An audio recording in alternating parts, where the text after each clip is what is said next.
क्या एक अकेली स्त्री पूरे साम्राज्य का भाग्य बदल सकती है? क्या आपने कभी सोचा है कि अयोध्या जैसी सुखी और समृद्ध नगरी, जहां हर ओर उत्सव था, जहां महाराज दशरथ जैसे प्रतापी राजा शासन करते थे, जहां स्वयं भगवान श्री राम जैसे पुत्र थे, उसी अयोध्या को एक दासी ने 14 वर्षों तक शोक और अंधकार में डुबो दिया। एक ही रात में महाराज दशरथ अपने प्रिय पुत्र के वियोग में प्राण त्याग देते हैं। तीनों माताएं जीवन भर उस पीड़ा को सहती हैं। अयोध्या की महलों में दीपकों की जगह आंसू जलने लगते हैं और इस सब के पीछे केवल एक नाम था, मंथरा। आज भी जब कोई कपट या बुरी सलाह देता है तो लोग उसे मंथरा कहकर पुकारते हैं। लेकिन क्या मंथरा वास्तव में इतनी ही दुष्ट थी, या फिर वह स्वयं भगवान की एक ऐसी मोहरा थी जिसके बिना रामायण कभी पूरी ही नहीं हो सकती थी? जरा सोचिए, यदि मंथरा ने कैकेयी को 2 वरदान याद न दिलाए होते, यदि श्री राम वन न गए होते, तो माता अहिल्या को मुक्ति कौन देता? ऋषियों को राक्षसों के आतंक से कौन बचाता? सबरी के वर्षों के तप का फल कौन बनता? सुग्रीव को उसका राज्य कैसे मिलता? हनुमान जी की प्रभु श्री राम से भेंट कैसे होती? समुद्र पर सेतु कैसे बनता? और सबसे बड़ा प्रश्न, रावण का अंत कैसे होता? क्या भगवान श्री राम का अवतार अपने उद्देश्य को पूरा कर पाता? यही कारण है कि कुछ विद्वान कहते हैं, रामायण में जितना महत्व श्री राम का है, उतना ही महत्व उस घटना का भी है जिसने उन्हें वन की ओर भेजा, और उस घटना का सबसे बड़ा कारण थी मंथरा। लेकिन प्रश्न यह है कि आखिर मंथरा भगवान श्री राम से इतनी शत्रुता क्यों करती थी? जब पशु, पक्षी, वृक्ष, पर्वत, यहाँ तक कि पर्वत भी श्री राम के प्रेम में थे, तब केवल मंथरा ही उनके विरुद्ध क्यों खड़ी हुई? क्या वह केवल ईर्ष्या थी, या फिर इसके पीछे छिपा था उसके पिछले जन्म का ऐसा रहस्य जिसे बहुत कम लोग जानते हैं? क्या सचमुच मंथरा अपने पूर्व जन्म में एक राजकुमारी थी? उसका भगवान विष्णु से युद्ध क्यों हुआ? वह कुबड़ी और कुरूप कैसे बनी, और आखिर वनवास के 14 वर्ष पूरे होने के बाद उसने अपने जीवन का अंत कैसे किया? दोस्तों, आज की इस कथा में हम मंथरा के जीवन के उस रहस्य को जानेंगे जिसे तेलुगु भाषा के प्रसिद्ध रंगनाथ रामायण में विस्तार से बताया गया है। तो आइए बिना किसी विलंब के आरंभ करते हैं मंथरा के पूर्व जन्म की अद्भुत और रहस्यमय कथा। दोस्तों, मंथरा के पूर्व जन्म के बारे में अलग अलग रामायणों और ग्रंथों में अलग अलग कथाएं मिलती हैं। कहीं उसे गंधर्व कन्या बताया गया है, कहीं इंद्र द्वारा भेजी गई अप्सरा, तो कहीं राक्षस राज प्रहलाद के वंश की राजकुमारी। आज हम जिस कथा को जान रहे हैं वह तेलुगु भाषा के प्रसिद्ध रंगनाथ रामायण में वर्णित है। इस कथा के अनुसार राक्षस राज हिरण्यकश्यपु के पुत्र थे भक्त प्रहलाद। भगवान विष्णु के परम भक्त प्रहलाद ने अपने पिता के वध के बाद वर्षों तक धर्म पूर्वक राज्य किया। समय आने पर उन्होंने राजगद्दी अपने पुत्र विरोचन को सौंप दी और स्वयं भगवान विष्णु की भक्ति में लीन हो गए। राजा विरोचन अपने पिता की तरह ही धर्मनिष्ठ, सत्यवादी और दानी थे। उनके राज्य में कोई भी याचक खाली हाथ नहीं लौटता था। प्रतिदिन प्रातः स्नान, संध्या और भगवान की पूजा के बाद वे प्रण लेते कि जो भी याचना करेगा उसे निराश नहीं करेंगे।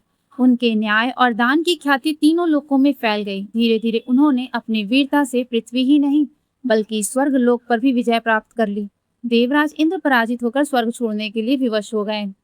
अपना स्वर्ग खोकर इंद्र अत्यंत चिंतित हुए। वे सीधे भगवान विष्णु की शरण में पहुंचे और बोले, हे प्रभु, मेरी रक्षा कीजिए, स्वर्ग मेरे हाथ से निकल चुका है। भगवान विष्णु मुस्कुराए और बोले, हे देवराज, विरोचन धर्मात्मा है, उन्होंने कोई अधर्म नहीं किया, केवल स्वर्ग प्राप्त कर लेने के कारण मैं उनका वध नहीं कर सकता। फिर भगवान ने एक उपाय बताया। उन्होंने कहा, राजा विरोचन प्रतिदिन दान देते हैं और कभी किसी याचक को मना नहीं करते।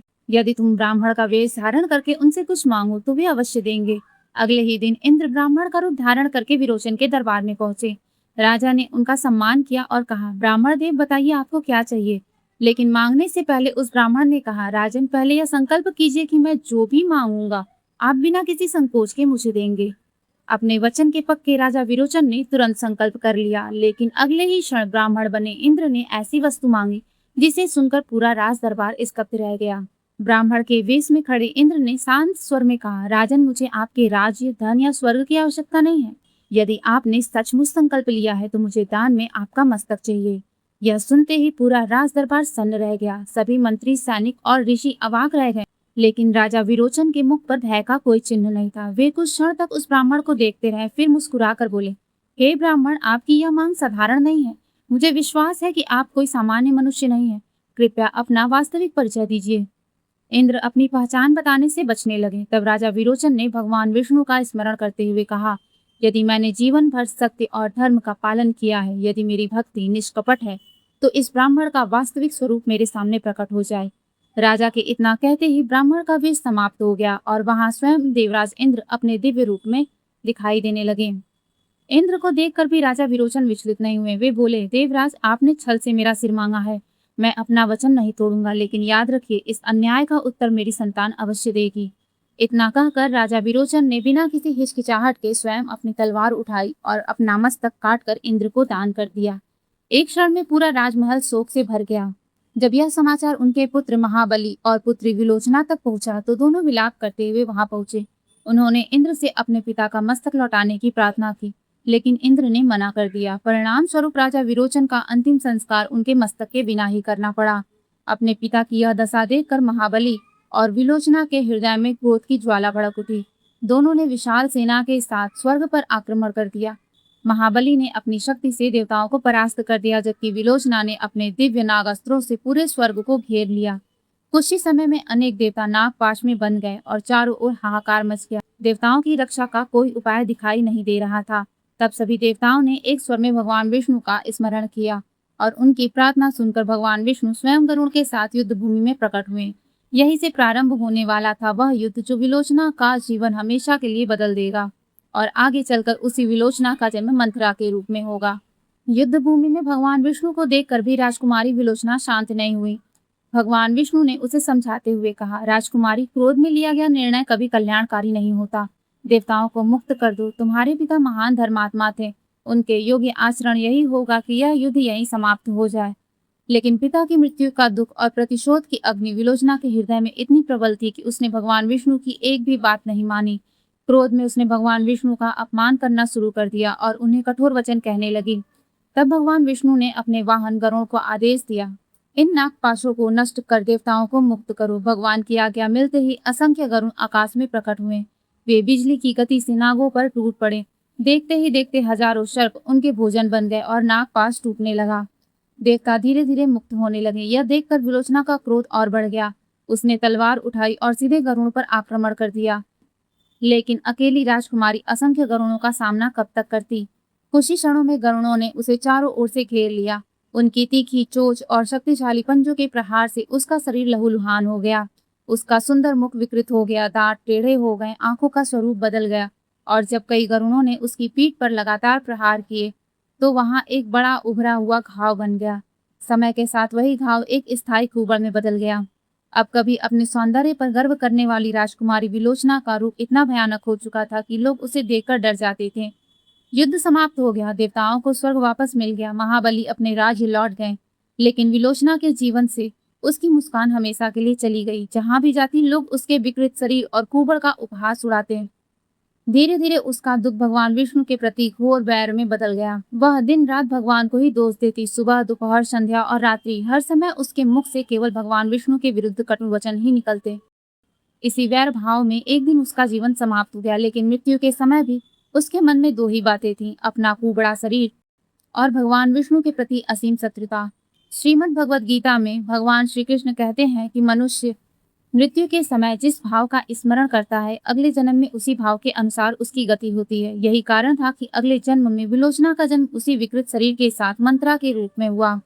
और क्योंकि उसके मन में भगवान विष्णु के प्रति वैर अधूरा रह गया था, इसलिए त्रेता युग में जब वही भगवान विष्णु श्री राम के रूप में अवतरित हुए, तब वही वैर मंत्रा के रूप में फिर जाग उठा। लेकिन क्या मंत्रा केवल अपने वैर के लिए ऐसा कर रही थी, या फिर वह स्वयं भगवान की उस दिव्य योजना का एक अनजाना माध्यम बन चुकी थी, जिसके बिना रामायण की सबसे महान घटनाएं कभी घटित ही नहीं होती? इसका उत्तर आगे की कथा में मिलेगा। अगले जन्म में वही राजकुमारी विलोचना अयोध्या में मंथरा के रूप में जन्मी। वह महारानी कैकेयी के साथ उनके मायके से ही आई थी। बचपन से ही उसने कैकेयी का पालन पोषण किया था, इसलिए कैकेयी उसे केवल दासी नहीं बल्कि अपनी ढाई माता के समान सम्मान देती थी। कहा जाता है कि बालक राम भी मंथरा का आदर करते थे। कभी उसे माता तो कभी स्नेह से नानी कहकर पुकारते थे। लेकिन पिछले जन्म का वैर उसके हृदय में कहीं न कहीं छिपा हुआ था। समय बीतता गया। फिर वह दिन आया जब अयोध्या में श्री राम के राज्याभिषेक की तैयारियां होने लगीं। पूरी अयोध्या दीपों से जगमगा रही थी। हर ओर मंगल गीत गूंज रहे। लेकिन उसी समय मंथरा ने कैकेयी को महाराज दशरथ के वे 2 वरदान याद दिलाए जो उन्होंने वर्षों पहले युद्ध भूमि में दिए थे। पहले तो कैकेयी ने मंथरा की एक भी बात नहीं मानी। उन्होंने कहा, राम तो मुझे भरत से भी अधिक प्रिय है। मैं उनके राज्याभिषेक से अत्यंत प्रसन्न हूँ। लेकिन मंथरा बार बार उन्हें समझाती रही। उसने भविष्य का भय दिखाया, भरत के अधिकार की बात कही और धीरे धीरे कैकेयी का मन बदल दिया। अंततः कैकेयी कोप भवन में चली गई और महाराज दशरथ से 2 वर मांग लिए। पहला भरत का राज्याभिषेक और दूसरा श्री राम का 14 वर्षों का वनवास। यही वह क्षण था जिसने इतिहास बदल दिया। महाराज दशरथ टूट गए, पूरी अयोध्या शोक में डूब गई, लेकिन श्री राम ने बिना किसी विरोध के पिता की आज्ञा स्वीकार कर ली। ऊपर से देखने पर ऐसा लगता है कि यह सब मंथरा के कारण हुआ, परंतु यदि गहराई से देखें तो यही वनवास भगवान की समस्त लीलाओं का प्रारंभ था। इसी वनवास में माता अहिल्या का उद्धार हुआ, निषाद राजगुरु को प्रभु का स्नेह मिला, सबरी की वर्षों की तपस्या सफल हुई, हनुमान जी को अपने आराध्य प्रभु मिले, सुग्रीव को उसका खोया हुआ राज्य वापस मिला, समुद्र पर सेतु का निर्माण हुआ, लंका पर चढ़ाई हुई और अंततः रावण सहित असंख्य अत्याचारी राक्षसों का संहार हुआ। यदि मंथरा कैकेयी को न समझाती, यदि श्री राम वन जाते, तो क्या यह सब संभव हो पाता? शायद नहीं। इस प्रकार अनजाने में ही मंथरा भगवान श्री राम की दिव्य योजना का एक महत्वपूर्ण माध्यम बन गई। लेकिन वनवास के 14 वर्ष पूरे होने के बाद क्या मंथरा अपने निर्णय पर प्रसन्न थी, या उसे अपनी भूल का एहसास हो चुका था? इस प्रश्न का उत्तर उसकी जीवन यात्रा के अंतिम अध्याय में छिपा है। कहा जाता है कि श्री राम के वन जाने के बाद मंथरा के मन में गहरा पश्चाताप होने लगा। उसे समझ आ गया था कि उसके एक निर्णय ने महाराज दशरथ को पुत्र वियोग में प्राण त्यागने पर विवश कर दिया, माताओं को असहनीय पीड़ा दी और पूरी अयोध्या को 14 वर्षों के शोक में डुबो दिया। एक लोक कथा के अनुसार वह स्वयं वन में श्री राम के पास पहुंच हाथ जोड़कर उनसे अयोध्या लौट चलने की विनती की, लेकिन श्री राम ने शांत स्वर में कहा, मंथरा, यह केवल तुम्हारा निर्णय नहीं था, यह समय का विधान और मेरी लीला का एक भाग है। जब तक 14 वर्ष पूरे नहीं होंगे मैं अयोध्या नहीं लौट सकता। यह सुनकर मंथरा भारी मन से वापस अयोध्या लौट आई। उसने शेष जीवन सादगी और पश्चाताप में बिताया। हर दिन उसे केवल एक ही क्षण की प्रतीक्षा रहती थी, जब उसके राम वापस आएंगे। 14 वर्ष पूरे हुए, रावण का वध हुआ, धर्म की स्थापना हुई और जब श्री राम अयोध्या लौटे तब उन्होंने मंथरा से भी भेंट की। सबसे आश्चर्य की बात यह थी कि श्री राम ने उसे न कोई कठोर वचन कहा, न उसके अपराध गिनाए और न ही उसे दोषी ठहराया, क्योंकि श्री राम जानते थे कि संसार में जो कुछ हुआ वह केवल एक स्त्री की इच्छा से नहीं, बल्कि ईश्वर की महान योजना के अनुसार हुआ था। यदि मंथरा न होती तो वनवास न होता, यदि वनवास न होता तो अहिल्या का उद्धार न होता, सबरी की भक्ति सफल न होती, हनुमान जी से मिलन न होता, सुग्रीव को न्याय न मिलता और रावण का अंत भी संभव न होता। इसलिए श्री राम ने मंथरा को दंड नहीं बल्कि करुणा की दृष्टि से देखा। यही मर्यादा पुरुषोत्तम श्री राम की सबसे बड़ी विशेषता है। वे केवल भक्तों को ही नहीं बल्कि अपने विरोधियों पर भी कृपा करना जानते हैं। जय श्री राम।